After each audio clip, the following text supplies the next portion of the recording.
Maliwanag. Pinakawala na si Managing Director Kim Yong-il. Talaga? Ano masasabi mo kay Kim Hyo? Siya yung tipong nagagawa ang mga pinapagawa sa kanya. Gusto ko siya.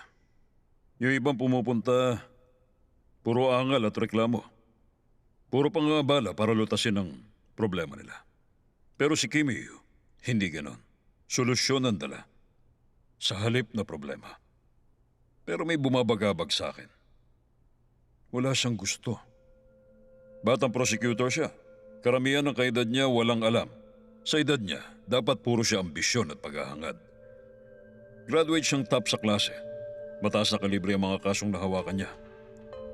Hindi siya ordinaryo. Bukod pa ron, nalaman niya ang koneksyon namin ni Pak Deho at Bando Bank. Pati kung sino rin ang nagpadala ng attacker. Paminsan-minsan nabibigla ako sa kanya. Kakaiba siya. Alam niyang matalino siya. Pero wala siyang gusto. Director Kim. Yes, sir. Maghanap ka ng tao magbabantay sa kanya. Yun nasa prosecution. Yung may kakayahan at espesyal. Maliwanag po. Hayaan mo ang mga duwag sa Eastern District. Okay? Sige po, sir.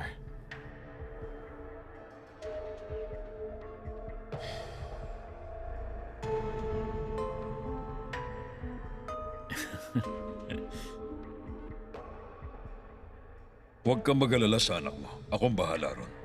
Hadlang sa'yo si Yoon Jung-gi, kaya dapat mawala siya. Pasok.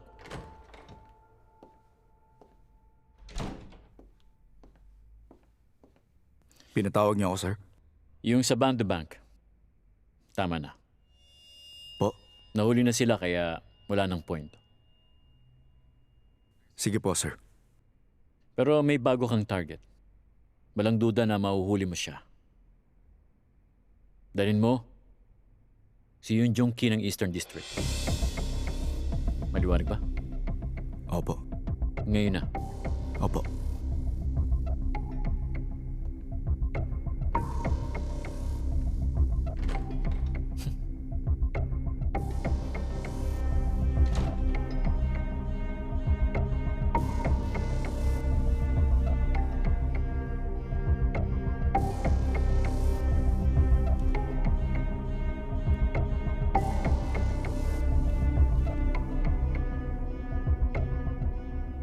Hello, sir.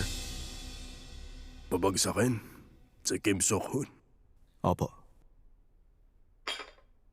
Paano?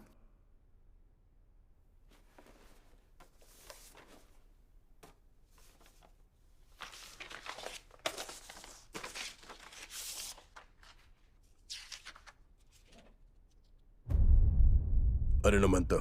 Tama po. Dokumento yan tungkol sa illegal loan na granted ng Bando Bank sa anak ni Kim Sok-hun na si Kim Yong-il. Hindi na yan magagamit ng prosecution. Pero sa politiko, magagamit pa. Di exposed to? Hindi po. Ipakita nyo kay Kim Jong-tek at himukin nyo siya. Ihimukin ko siya. Pero gusto kaya ni Jong-tek na gamitin ito para pabagsakin si Kim Sok-hun. Malapit na ang general election, sir. At walang makakahula kung paano magbabago ang sitwasyon. Kahit siya ang leader ng mahinang oposisyon, naranasan niya magkaroon ng kapangyarihan. Kaya hindi malabong maghangad siya ng higit pa ron. Sa ngayon, kumbinsihin niyo muna siya. Nakikiusap ako, sir.